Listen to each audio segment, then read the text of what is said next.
8. अर्श, जितनी भी माइथोलॉजीज हैं दुनिया भर में, उन्होंने अपने अपने हिसाब से डायमेंशंस को डिफाइन किया है। जी। जैसे अगर आप नॉर्स कॉस्मोलॉजी या माइथोलॉजी की बात करें तो उन्होंने 9 डायमेंशंस डिफाइन कर रखे, 9 realms of reality, ash gourd being one of them. अगर आप हिंदुइज्म में देखें तो हम लोग भी मल्टीपल लोकों की बात करते हैं, भूलोक, पाताल लोक, देवलोक, यक्ष लोगों का शायद एक अलग यमलोक एक होता है। इनफैक्ट 9 एलिमेंट्स भी होते हैं जिनको एक अलग लाइक डिफरेंट डायमेंशंस लाइक बताया जाता है। जी। तो फर्स्ट ऑफ ऑल ये जो कॉन्सेप्ट है डायमेंशंस का, जी, बीइंग ए पैरानॉर्मल एक्सपर्ट, हम इस पे कई बार शायद डिस्कशन भी कर चुके हैं, बहुत बार, लेकिन इसको मैथोलॉजी के रूट से समझा कभी उस हिसाब से कभी बात नहीं हुई उस कॉन्टेक्स्ट में। तो एक तो उसको माइथोलॉजी के कॉन्टेक्स्ट से आप कैसे एक्सप्लेन करते हैं, एंड सेकेंडली जो हमारी शायद पहले भी बात हुई थी कि एक बदरात करके जो एक बदरात, घोस्ट ऑफ स्लीप पैरालिसिस वाला, घोस्ट ऑफ स्लीप पैरालिसिस, जो कि 2 डायमेंशंस के बीच का एक सॉर्ट ऑफ अ गार्ड होता है। जी। तो ऐसी और भी क्या एंटिटीज होती हैं? राहुल, बिल्कुल होती हैं। जैसे आपने एसगार्ड की बात करी, बहुत बार आपने देखा होगा, जो लोग जानते हैं मार्वल यूनिवर्स को, उसमें एक एसगार्ड होता है जिसमें थॉर होता है, राइट? जी। वो एसगार्ड का किंग होता है ओडिन का बेटा होता है। मैं ज्यादा दूर नहीं जाऊंगा, स्वर्ग लोक तक चलते हैं पहले। आज थोड़ा सा मैं आपको पैरानॉर्मली कनेक्ट करूंगा इन सब चीजों से जो आयामों से रिलेटेड है। जी। कहा जाता है कि कर्ण पिशाचिनियां स्वर्ग से निष्कासित अप्सराएं हैं, ठीक है? इसी तरीके से जिन एंटिटीज को किसी सही जगह नहीं मिलती है, वो एंटिटीज अपने आप खराब हो जाती हैं। लेकिन राहुल, क्या आपके दिमाग में ये नहीं आता कि कुछ ऐसी भी एंटिटीज होती होंगी जो ना सही होती हैं ना गलत होती हैं? एक त्रिशंकु वाला कॉन्सेप्ट मैंने सुना है कि कोई ऐसा शख्स था जो कि स्वर्ग और नर्क के बीच में कहीं लटक गया था। बिल्कुल। तो कुछ वैसा आप कहना चाह रहे हैं? मैं वैसे ही बिल्कुल कहना चाह रहा हूँ। और पैरानॉर्मली स्पीकिंग, जैसे मैंने बदरात के बारे में बताया, जो गेट कीपर होता है सपनों की दुनिया का, राइट। उसी तरीके से आत्माओं की दुनिया का भी एक रक्षक होता है, आत्माओं की दुनिया का भी एक गेट कीपर होता है, जिसे हम सूर्यामी कहते हैं। ये आप नाम शायद पहली बार सुन रहे हैं, लेकिन जब आप अच्छे से इसके बारे में रिसर्च करेंगे तो आपको पता होगा। तो सूर्यामी क्या करता है, वो एक राक्षस है बेसिकली। वो कोई ब्रह्म नहीं है, कोई मुंजा नहीं है, वो एक राक्षस है। और राक्षसों की प्रवृत्ति होती है मारना, खत्म कर देना जान से। आपने मुझसे कई बार राहुल सुना होगा कि मैंने कोई प्रोसेस किया और आत्माओं की दुनिया में मैं गया, और उसके बाद मतलब आत्माओं की दुनिया से बातचीत। एक जिन का एपिसोड था जिसमें मैंने बोला था वो लड़का आत्माओं की दुनिया में जाता है ना, लेकिन वापस नहीं। अब मैंने आपको 3 मिनट का भी एक कॉन्सेप्ट बताया था आत्माओं का, राइट? कि जब हम सोते हैं तो 3 मिनट तक आत्मा हमारी वहां रहती है, उसके बाद यहाँ आ जाती है। एक डिफरेंट डायमेंशन में रहती है, वो आत्माओं का डायमेंशन होता है।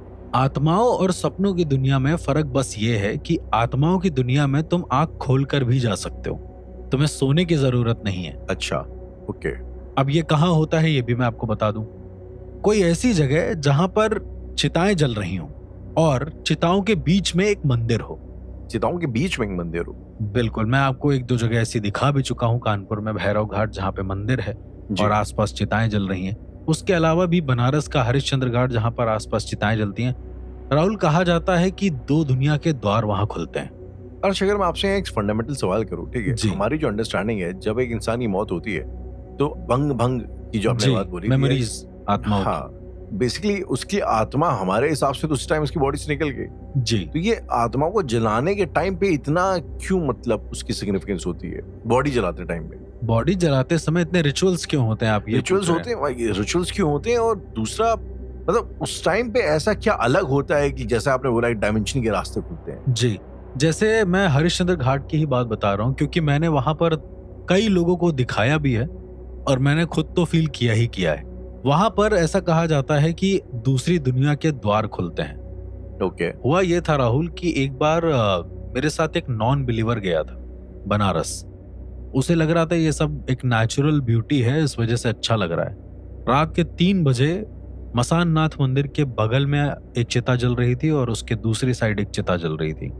थोड़ी देर उसने देखा, फिर वो हंसने लगा कि यार ये सब क्या है बकवास, मुझे मतलब कुछ दिख नहीं रहा है। करीबन 3:13 हुए होंगे, जो चिता थी उसका जो धुआं था वो हवा के विपरीत जाने लगा। और अब इसको ये बंदा एक्सप्लेन नहीं कर पा रहा है, वो फुटेज आज भी उसके पास है, वो समझ नहीं पा रहा है कि ये कैसे होता है। ओके। वहीं पर राहुल एक मंदिर के पीछे छोटा सा रास्ता है, आपने देखा होगा जब जो मंदिर ऊंचाई पर बनते हैं उसमें नीचे एक अंडरग्राउंड टाइप का बेस बना लेते हैं कुछ लोग वहां सोने होने के लिए, राइट? हाँ जी, हाँ जी। तो वहां पर एक बंदा बैठता है। ओके। वो कहता है कि मैं रोज देखता हूं आत्माओं को इस पार से उस पार जाते हुए। ये थोड़ा फैसिनेटिंग था मेरे लिए। ओके। मैंने कहा कि कैसे? पहले तो मैंने उसकी थ्योरी पूछी। उसने बोला जब इंसान को जलाया जाता है तो आत्मा खुद खड़े होकर अपने आप को देखती है। मैंने कहा ठीक है, फिर मेक सेंस। उसके बाद उसने कहा कि जो आत्माएं होती हैं, मतलब स्पिरिट की बात नहीं हो रही, स्पिरिट तो चली गई, जो ऊर्जाएं होती हैं उनके लिए एक द्वार खुलता है जो चिता होती है उससे 4 कदम की दूरी पर। मैं अभी भी समझ नहीं पाया, तो उसने बोला वो द्वार खुलता है, एक गेट जैसा होता है, और उसके बाद वो एनर्जी उसमें एंटर करती है। ऐसा लगता है एनर्जी को कोई खींच रहा है, मतलब जो आपके बॉडी की एनर्जी उसको कोई खींच रहा है, और जो खींच रहा है उसके मतलब एक ही हाथ है, उसके 2 हाथ नहीं है। एक इंसान है, खींच रहा है, कोई इंसान जैसा जो खींच रहा है, एज इन कोई सेम बॉडी का, राइट। वो कोई खींच रहा है लेकिन उसके एक ही हाथ है। अच्छा। और वो बाल से पकड़कर खींचता है। ओके। ये जो यमदूतों के बारे में हम लोग बात करते हैं वैसा है? नहीं, ये कुछ अलग है राहुल। यमदूत का तो कॉन्सेप्ट स्पिरिट पर लागू करता है ना। जी, ऊर्जाओं पे नहीं। मैंने पहली बार ऐसा सुना था कि किसी ऊर्जा को भी किसी डायमेंशन के अंदर जाकर वापस आना पड़ता है, और ये काफी अलग था मेरे लिए। उसने बोला गेट खुलता है। अब बहुत लोगों को अजीब लगेगा, पर जो मैंने सुना वो मैं बता रहा हूँ। ओके। वो एक अघोरी थे लेकिन पागल हो गए थे थोड़े, शायद कोई सिद्धि या साधना में दिक्कत हो गई हो, कुछ तो ऐसा हुआ था। ओके। राहुल, इसके बाद वो बताते हैं कि जैसे ही वो ऊर्जा बाहर आती है जी, वो अपनी ही राख के पास बैठकर रोती है, जो जल रहा होता है वो। और राहुल, आपने अस्थियों का कॉन्सेप्ट सुना है कि जब आप सुबह अस्थियां लेने जाते हैं, अगर उस पे कोई निशान बना हो तो इसका मतलब उसका कोई अगला जन्म होता है। क्या कभी आपने ऐसा सुना? मैंने नहीं सुना। मैं आपको बताता हूँ। तो आम हिंदू परिवारों में, जैसे हमारे यहाँ भी ऐसा होता, भी जैसे हमारी दादी खत्म हुई तो उसमें भी यही सिनेरियो था कि जब राख लेने गए थे तो राख को ऐसे फेर के देखा जाता है। ठीक है, हाथ से फेर के देखा जाता है, और उस पर अगर कोई निशान होता है, कोई जानवर का निशान, मतलब पंजे का निशान, कुछ ऐसा, तो वो बताता है कि तुम अगले जन्म में क्या बनोगे। लेकिन अगर उस राख पे कुछ नहीं होता है जी, तो ये बताता है कि तुम मोक्ष को प्राप्त हो गए हो। ओके। अब जिस तरह से इन अघोरी ने मुझे डिफाइन किया था कि आत्मा वहां बैठ के रोती है और अपने आगे आने वाली चीजों का संकेत देती है। लेट सपोज उसे कोई जानवर बनना होगा, तो ये इंसान बताता है मुझे कि जो आत्मा होती है वो खुद एक जानवर का रूप लेती है, एक पंजा रखती है अर्थी पे, जो भी अस्थियां होती हैं, और वहां से चली जाती है। अब ये कॉन्सेप्ट बड़ा खतरनाक था, क्योंकि मैं जिंदगी में आज तक नहीं समझ पाया राहुल की अस्थियों के ऊपर वो निशान कैसे आ जाते हैं या नहीं आते। लेकिन इस कॉन्सेप्ट से मुझे सब कुछ क्लियर था। मैंने उसको पूछा कि जो एक हाथ वाला इंसान है, जो ऊर्जा है, उसका क्या नाम है?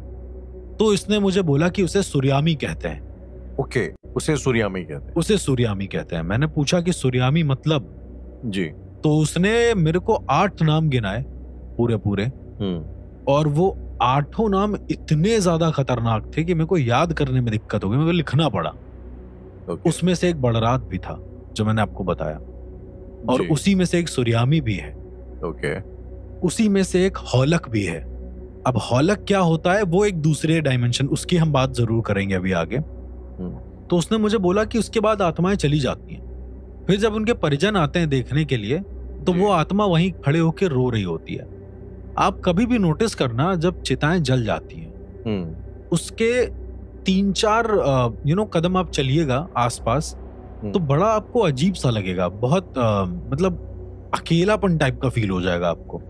ऐसा कहते हैं कि आत्माओं का जो वंग भंग होता है वो कभी कभी वहां छूट जाता है और वो आपको याद दिलाता रहता है। बेसिक कॉन्सेप्ट अगर हम ये कहें कि एक गेट कीपर जो ऊर्जाओं को घसीट कर ले जाता है और उसे वापस भेजता है। तो मैंने उस बाबा से पूछा कि मैंने कहा उसको अंदर ले जाने का फायदा क्या है? भाई गेट, अगर कोई ऐसी दुनिया होती जिसमें ऊर्जाएं रह रही होती, वो तो हमारी दुनिया में रहती हैं, तो गेट का फायदा क्या है? तो उसने बोला कि जब भी कोई इंसान मरता है, स्पिरिट तो ऊपर चली जाती है, ऊर्जाओं के पास इतनी ताकत नहीं होती है कि वो अपने आप को कैरी फॉरवर्ड कर सके आगे की ओर। सूर्यामी के पास कहा जाता है कि वो जो डायमेंशन कीपर होता है आत्माओं की दुनिया का जी, वो जो आत्मा होती है उसको सीधा ब्रह्म के पास दर्शन करा के वापस ले आता है, और तब उसकी इतनी ऊर्जा बढ़ जाती है कि वो किसी भी जन्म में कैरी फॉरवर्ड हो जाती है। लेकिन इस बात का फैसला कैसे होता है कि उसका अगले जन्म क्या होगा? अब इस बात का फैसला एक सबसे अजीब सी चीज, जैसे मैंने आपको बताया कि सूर्यामी आता है, वो जो ऊर्जा होती है, कुछ भी कह लो उसको, ये उनके हिसाब से, विच इज मुझे बहुत मोर सेंसिबल लगा, क्योंकि जब मैंने अपार्ट फ्रॉम उनके पागलपन और सारी चीजों के हट कर अगर सुना ना, तो कोई ऐसा कॉन्सेप्ट है नहीं कि डिफाइन नहीं कर सकता कोई कि कैसे डिसाइड हो जाएगा तुम अगले जन्म में क्या हो। ठीक है, तो जब इंसान मर जाता है तो ऊर्जा घसीट कर ले जाता है सूर्यामी जी, वो वापस छोड़ देता है। कहा जाता है कि अगर ऊर्जाएं ब्रह्म का दर्शन कर लें तो उन्हें सातों लोकों का ज्ञान हो जाता है। उन्हें पता चल जाता है कि हर लोक में उनके साथ क्या होने वाला है और अगले जन्म में वो क्या बनने वाले हैं। जब हम लोग बार बार ऊर्जाओं का जिक्र करते हैं तो एक इंसान की ऊर्जा जो उसकी एक रियल लाइफ की मेमोरीज रही होंगी उससे एकदम अनटच रहती, राइट?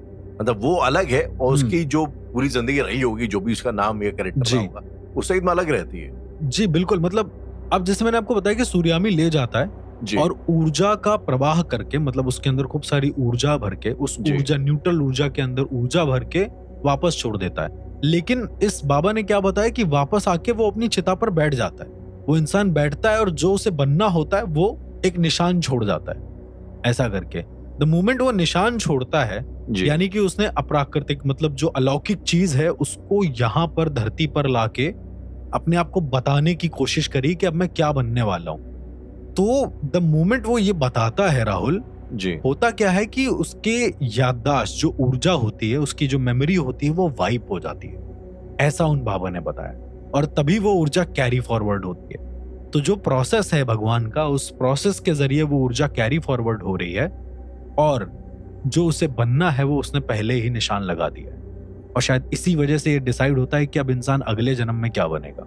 सूर्यामी की ताकत शायद ऐसी ही होती है, और मैंने कभी नहीं देखा है सूर्यामी को, लेकिन कंफर्म करने के लिए 3-4 अलग अलग बाबाओं से भी ये बात करी। जी, इस सूर्यामी जिसका आपने एंटिटी का जिक्र किया जी, अपनी कोई टेक्स्ट वगैरह है जिसमें सूर्यामी का मेंशन हो किसी वेद में या कहीं पे? मैंने बहुत पहले नीलमत पुराण में ये पढ़ा था, उसमें सूर्यामी नाम नहीं था, लेकिन ऐसी ही मिलती जुलती कोई एंटिटी थी, लेकिन उसका काम भी ये नहीं था।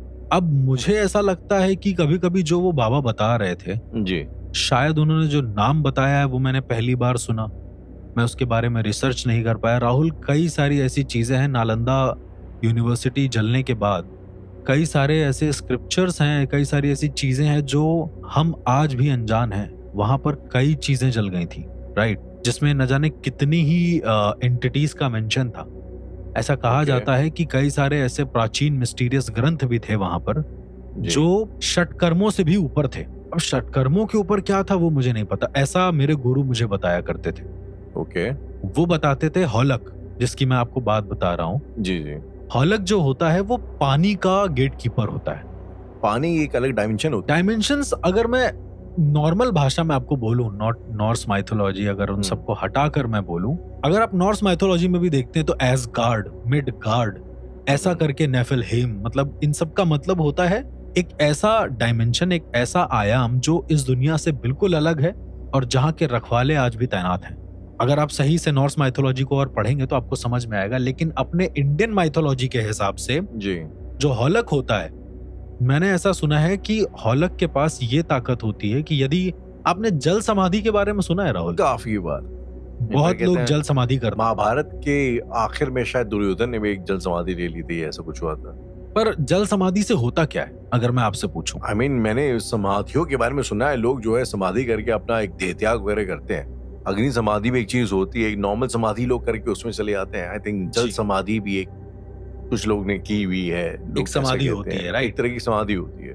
अब राहुल आप इतना सोचो कि जो लोग जल समाधि करते हैं या जो लोग वाटर मेडिटेशन करते हैं, जी मैं मेडिटेशन पे भी आता हूँ, उन लोगों को अपनी बॉडी पहले से लाइट फील होती है, ठीक है, पानी के अंदर जाने पे। अब साइंटिफिकली तो कुछ भी कह लो उसको आप, लगती है। साइंस तो बाद में बना है, मेरा ऐसा मानना है। मैं अभी भी यही कहूंगा कि साइंस तब बना है जब इंसान ने खोज करना शुरू किया, वरना तो फिर अब ये मतलब उसको कंट्रोवर्शियल उसमें ना भी ले जाते हो अगर सिंपली ये बोल दिया जाए कि science is primarily for the physicality of the world, जो फिजिकल फोर्सेस हैं, तो उसकी बिल्कुल बात है। तो हॉलक की जो मैं आपको बात बता रहा हूँ, हॉलक का जो सिनेरियो था वो मुझे बाघ के सिनेरियो से पता चला। बाघ मतलब बुढ़वा पिशाच। बहुत सारे लोग ये कहते हैं कि जो पानी के रक्षक बन जाते हैं, जैसे मैंने बुढ़वा पिशाच के अंदर मैंने आपको क्या बताया कि वो जो लड़का था वो एट द एंड वो पिशाच में कन्वर्ट हो गया, जी। चला गया, यानी कि अब वो गेट कीपर हो गया है उस जगह का। राइट। अब वो पानी में डूबे हुए लोगों की मदद करता है। तो पानी में डूबे हुए लोगों की जो मदद एंटिटी करती है, ऐसे समझ लो कि उसे हम हॉलक बोलते हैं। ये शायद बहुत यूनिक चीज है जो मैं आपको बता रहा हूँ। और मैंने जिनसे सुना था वो महाकपालिक थे। महाकपालिक क्या होंगे वो मैं आगे जरूर बताऊंगा, लेकिन उनकी जो पावर्स है, उनका जो ज्ञान है वो अघोरियों के ऊपर होता है, ऐसा कहा जाता है। ओके। अब राहुल क्या है, हॉलक के अलावा कई सारी ऐसी भी चीजें हैं। मैं अगर आपसे पूछूं राहुल कि इसके अलावा और क्या तरीका है आत्माओं से कनेक्ट करने का, तो आप क्या कहेंगे? आपसे बातचीत करने के दौरान ही मुझे जो एक आई थिंक आपने एक मिरर डायमेंशन के बारे में जब हम लोग ने बात करी थी, जी जी जी, तो उसके माध्यम से भी आत्माओं से कनेक्शन किया जा सकता है। बिल्कुल किया जा सकता है, और जो मिरर के माध्यम से होता है जी, क्योंकि पानी और मिरर ये सेम कॉन्सेप्ट पे है। अगर आपको पहले के जो राजा महाराजा होते थे वो पानी में अपना अक्स देखते थे, शीशे का कॉन्सेप्ट नहीं था बेसिकली। क्वाइट सिमिलर होता है, लेकिन मैंने दर्पण के बारे में कभी कुछ ऐसा सुना नहीं कि उसके कोई गेट कीपर होता है। आत्माओं की दुनिया का गेट कीपर सूर्यामी, पानी की दुनिया का गेट कीपर जो है वो हॉलक, अग्नि का।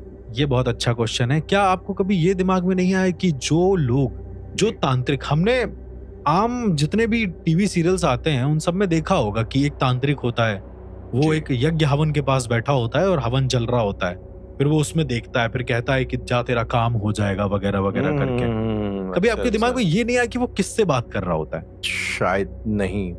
इसे अग्निवीर कहते हैं। इसे क्या अग्निवीर? अग्निवीर कहते हैं। मतलब वीर में क्या होता है कि देखिए, वीर कई तरह के होते हैं। ओके। जैसे आपने हनुमान चालीसा तो सुनी है जी, उसमें होता है ना, भूत पिशाच निकट नहीं आवे, महावीर जब नाम सुनावे। तो Mahavir is a different thing. उनका नाम महावीर नहीं है, वो वीरों के भी वीर हैं। और ये वीर वॉरियर्स वाला वीर नहीं है राहुल, बिल्कुल भी तो नहीं। फिर ये वीर बेताल वाला वीर है। इसको थोड़ा आप ये बिल्कुल, बेताल वाला वीर का मतलब ये होता है, वीर बेताल लाल एक एंटिटी होती है, एक अलग एंटिटी होती है जो भगवान शिव के बहुत करीब होती है। ओके। और उसी से कनेक्टेड होते हैं 52 वीर। तो जो हनुमान जी हैं वो 52 वीरों के भी वीर हैं, इसीलिए उनको महावीर कहते हैं। ये एक सिनेरियो है। वीर की जो हमारी अंडरस्टैंडिंग है, लाइक एक बहादुर आदमी, करेजियस आदमी, उसी वीर की बात हो रही है? नहीं, ये उस वीर की बात नहीं हो रही। ये 52 अलग अलग आत्माओं की बात हो रही है जो वीर होते हैं भगवान शिव के, जो शिव के गण होते हैं। बिल्कुल, ये उनकी बात हो रही है। और अग्निवीर, उसमें एक अग्निवीर भी, एक प्रचंड वीर होते हैं, एक रुरु वीर होते हैं, एक अग्निवीर भी होते हैं। तो जो अग्नि की दुनिया के जो गेट कीपर होते हैं उन्हें हम अग्निवीर कहते हैं। जब भी आप दिया प्रज्वलित करते हैं तो अग्नि देवता को नमन करते हैं, राइट जी। और उसके बाद दिया को प्रज्वलन होता है। लेकिन दिए के प्रज्वलन के साथ साथ एक मंत्र और एसोसिएट होता है जो अग्निवीरों का होता है। अब अग्निवीर कैसी एंटिटी होती है ये भी मैं आपको बता दूं। ये एक ऐसी एंटिटी होती है राहुल, जो इंसान के अंदर जितनी भी चीजें होती हैं, अगर उसने वो गलत किया तो वो जला देती है। जला देती है एज इन खत्म कर देगी, न्यूट्रलाइज कर देगी। ओके। ऐसा नहीं है कि वो तुम्हें अग्नि की दुनिया में ले जाएगी, वहां पर आग ही आग है, ऐसा कुछ नहीं है। वो इसी दुनिया में तुम रहोगे। ऐसा कहा जाता है कि अग्निवीर के जरिए तुम किसी भी भगवान, किसी भी एंटिटी या किसी भी और चीजों से साक्षात्कार कर सकते हो बड़े आराम से। आपने कई सारे ऐसे हॉरर एपिसोड्स में देखा होगा जिसमें आग में से कोई आकृति निकलती है। अक्सर ऐसा होता है। अक्सर ऐसा होता है। यज्ञ वगैरह जब दिखाए जाते हैं तो उसमें भी ऐसे ही होता है कि आपके जो अग्निकुंड होता है उसमें से देव जो हैं प्रकट होते हैं। और ऐसा भी आपने देखा होगा कि जो सप्तऋषि या फिर जो भी ऋषि पूजा करते हैं उसमें से आग में से कुछ निकलता है और वो इंसान के शरीर में चला जाता है। इन्हें हम अग्निवीर ही कहते हैं। और अग्निवीर क्या काम करते हैं, वो आपके और जो दैवी शक्ति है या फिर जो राक्षसी शक्ति है जी, उन दोनों के बीच का जो द्वार होता है उसको खोल देते हैं। इसीलिए अग्नि त्राटक करते समय जब भी अग्नि त्राटक होता है, त्राटक मतलब meditation, high form of meditation, ठीक है। ओके। जब अग्नि त्राटक होता है तो अग्निवीरों को याद किया जाता है, ताकि आप यदि किसी तरीके से उस द्वार में फंस गए या उस लोक में फंस गए जिस लोक की भी आप एंटिटी या चीजों को साध रहे हैं, तो आप वहां से बाहर निकल आए। राहुल, मेरे सामने 2 ऐसे केस हो रखे थे। मैं आपको एक ही केस बताऊंगा। एक ऋषि थे, बहुत अच्छे, मतलब मैं उनको ऋषि ही बोलूंगा क्योंकि बहुत बहुत पहुंचे हुए संत थे वो। ओके। ये बात है कीनाराम मठ की, बनारस, ओके, जहां से अघोर पंथ की शुरुआत हुई है। वहां पे एक ऋषि थे जो मठ से करीब 3-4 किलोमीटर दूर बैठा करते थे। यूं ही एक दिन चलते चलते मैं उनसे मिला। ओके। उनका कहना था कि उन्होंने अग्निवीरों को साध रखा है। मैं आपसे वैसे ये सवाल पूछने ही वाला था कि क्या इनको भी साधा जा सकता है? बिल्कुल राहुल, अब उन्होंने तो ऐसा ही बोला, मैंने कभी नहीं करा। और मेरे गुरु ने भी ये सलाह दी है कि गेट कीपर्स को उनका काम करने दो, कभी उनको साधना मत। ओके। अब वो जो ऋषि थे, मैं उनके पास जब भी जाता था तो वो मुझे खाने के लिए कुछ फल दे देते थे, मैं खा लेता था। और मेरा वो स्टॉप था, मतलब थक हार कर अगर मैं जाता था वहां पे रुकता था, पानी वानी पीता था, वहां एक नल लगा हुआ था जी। उन्होंने मुझे बताया कि 52 वीरों को जानते हो। स्टडी तो मैं ऑलरेडी करता था, तो मैंने कहा हाँ। तो बोल रहे हैं अग्निवीर मेरे पास है, तुम्हें चाहिए? मैंने कहा कि तुम्हें चाहिए मतलब? अब उनकी उम्र हो गई थी राहुल, कहा जाता है कि पास ऑन करना चाहते थे। ओके। तो मैंने मना कर दिया, टोक लग गई यानी कि क्योंकि कोई और होता तो हाँ कर देता, लेकिन मुझे चाहिए ही नहीं था ये सब चीजें। ओके। और द मोमेंट मैंने जिस दिन कहा है उसके पहले मैं 1 महीने तक मिलता रहा था उनसे। जिस दिन मैंने मना करा है उसके अगले दिन वो ऋषि की मौत हो गई है। अच्छा। हाँ, ये बड़ा ही अजीब सा मोमेंट था मेरे लिए। और जब मैंने पता किया कि मौत किस वजह से हुई जी, तो उनके सामने ना एक धूना था, मतलब एक हवन कुंड था जिसमें वो मोस्टली पूजा करते रहते थे, कुछ हवन करते रहते थे उसमें जी। उनका काम था हवन करना। ओके। जब मैंने पूछा कि मौत कैसे हुई, तो राहुल जो भयानक मेरे सामने मंजर आया है, वहां पर एक पान वाला था जिससे मैंने पूछा, उसने कहा कि हवन करते करते ये सीधे सीधे ऐसे गिर गए हैं हवन में, मतलब बैठ के हवन कर रहे थे, इनके बैठे बैठे गिर गए और इनका पूरा मुंह जल गया और वो चिल्ला नहीं रहे थे। उस पान वाले ने बताया कि कंटिन्यू मंत्रोच्चारण हो रहा था उनकी बॉडी को निकालने, क्योंकि अब देखा लोगों ने तो सीवियर उनको हो चुका था, बर्निंग हो चुकी थी जी। जब उनको निकाला गया है, मतलब आधा तो चेहरे से नीचे का पोर्शन पूरा जला हुआ था, चेहरा जला हुआ था। जब उनको निकाला गया है राहुल, तो वो मंत्र चैंट कर रहे थे कंटिन्यू। मंत्रों में एक नाम बार बार आ रहा था और उसमें था कि अग्निवीरम नमस्तुभ्यम, बार बार ये मंत्र आ रहा था। वहां के पान वाले ने मुझे बताया जब मैं वापस गया 2 दिन बाद, तो उसने बोला वो दादा तो अब खत्म हो गए। तो मैंने उनसे पूछा तो उन्होंने कहा बड़ी बुरी मौत हुई उनकी और हरिश्चंद्र में उनको जलाया गया। अब राहुल अगेन मुझे नहीं पता था कि उनके साथ क्या हो रहा है क्या नहीं हो रहा है जी। वो ना मसान नाथ पे आते थे आरती के समय, 3-3:30 बजे के आसपास मसान बाबा की आरती होती है बनारस में हरिश्चंद्र घाट पे।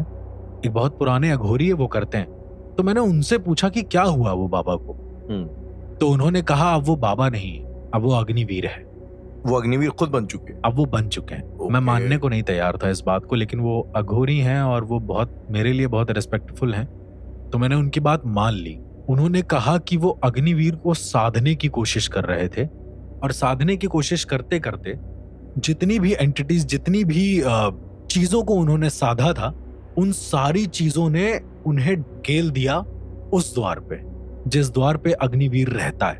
ओके। तो अब हुआ ये कि या तो तुम वापस आ जाओ, लेकिन वापस आओगे तो तुम जिंदा नहीं बचोगे, क्योंकि तुमने वो द्वार भी देख लिया है, तुमने वो दुनिया भी देख ली है, लेकिन ये प्राकृतिक नियम है नहीं कि तुम भगवानों की दुनिया से वापस आ जाओ।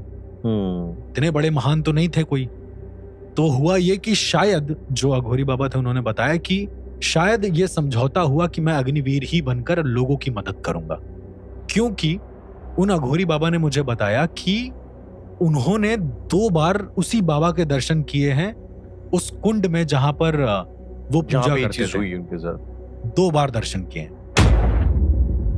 तब मुझे समझ में आया कि हाँ, अग्निवीर भी ऐसे बना जा सकता है। तो राहुल, ये जो चीजें हैं जो मेरे सामने आई थी गेट कीपर्स ऑफ डायमेंशंस के रूप में, ये बड़ी खतरनाक थी। अब मैं आपसे और एक सवाल पूछूंगा कि कोई और एक ऐसा तरीका जो आत्माओं से जुड़ने का हो? एलिमेंट्स की अगर बात करें तो वायु का तरीका, वायु जो हमारे पंच तत्व हैं राहुल, वो तरीका होते हैं आत्माओं से जुड़ने का। मिट्टी भी एक सबसे बड़ा तरीका है। वायु पर हम बाद में आएंगे, पर पहले मिट्टी पर आते हैं। राहुल, क्या आपने जमीन के अंदर समाधि लेने वालों के बारे में सुना है, जो साधु होते हैं? बिल्कुल। कोई एक एक्सपीरियंस शेयर करेंगे? आपने कभी कुछ देखा हो या सुना हो जो जिंदा समाधि लेते हैं? I mean, सच देखा तो कभी नहीं, लेकिन हाँ, ये हमारे उत्तराखंड में इस तरह की मैंने चीजें सुनी थी। अब मुझे जो बताया गया कि इन्होंने कोई मन्नत वगैरह मांगी थी, कुछ साधना वगैरह कर रहे थे, उस बात करते करते उन्होंने ये चीज करी। अब उसमें एक तो शायद देखा था कि वो गड़े थे तो उनकी बॉडी गड़ी हुई थी, लेकिन सर उनका जो सर बाहर था। ये भी एक तरीके का ध्यान है, मान के चलिए। राइट। और उसमें मुझे जहां तक याद है कि उनका सर बाहर निकला रहता था, लोग आते थे कमंडल से उनके सर पे जल चढ़ाते थे, और वो आंख बंद करके या तो साधना करते थे, कभी मंत्र वगैरह करते थे। राहुल, कुछ लोग साउथ में आज भी ये करते हैं कि जो लोग मर जाते हैं उनको कुर्सी पर प्रॉपर बैठाल के गाड़ देते हैं जमीन में। ओके। जिसे हम समाधि लेना इनडायरेक्टली कहते हैं। अगर ये जो हम पिरामिड्स वगैरह की बात करते हैं, जब ममिफिकेशन की बात करते हैं, तो उसमें भी मैंने लाइक सेम कॉन्सेप्ट सुना है कि कई बार जमाने भर की चीजें दे करके उनके प्रॉपर आसन में जो है उसमें ताबूत में बंद करके डाला जाता था। तो is it like the same thing कि वो एक अलग dimension? This is same thing.